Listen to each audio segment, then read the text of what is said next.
One commonly asked question is, what did the Moors look like? Now, this is a more difficult question to answer for a multitude of reasons. One, as we've already stated, the Moors didn't categorize race like we do today.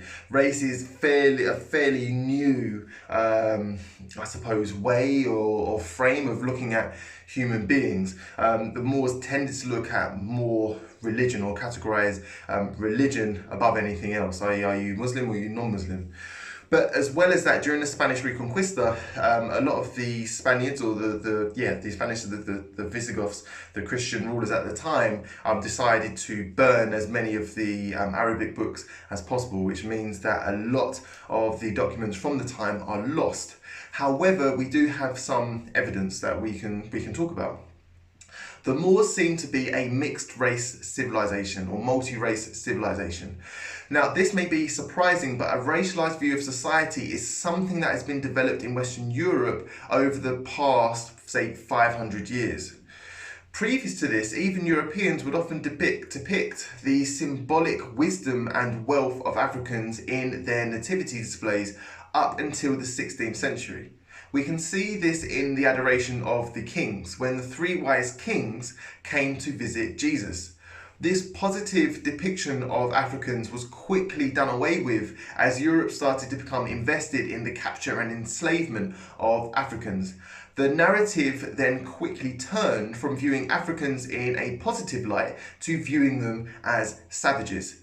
Ironically, this was to justify the savage intentions of the Europeans to enslave and brutalise the Africans. It is very, very difficult to do something which you know in your heart is wrong. Therefore, you have to practice to do so. You have to practice something which we might call cognitive dissonance, which is where a part of your mind will voluntarily turn a blind eye if it is profitable enough to do so. You could be a very good Christian, but if it is profitable enough to give up your Christian values, you may do so. And this is a form of what we call cognitive dissonance.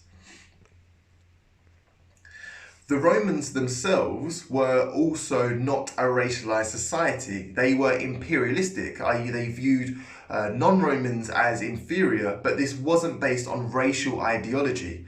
In fact, one of the earliest Roman legions to settle in England were described as Ethiopian, which translates to burnt-faced.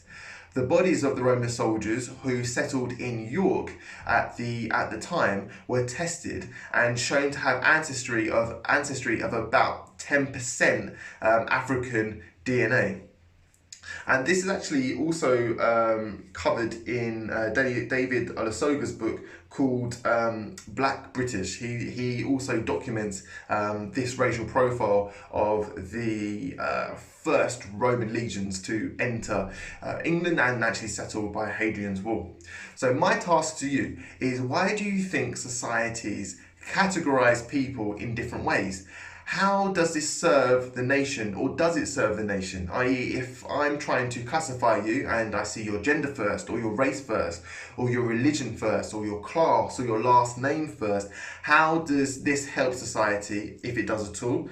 What are the pros and the cons of society creating these different archetypes in which it views its population?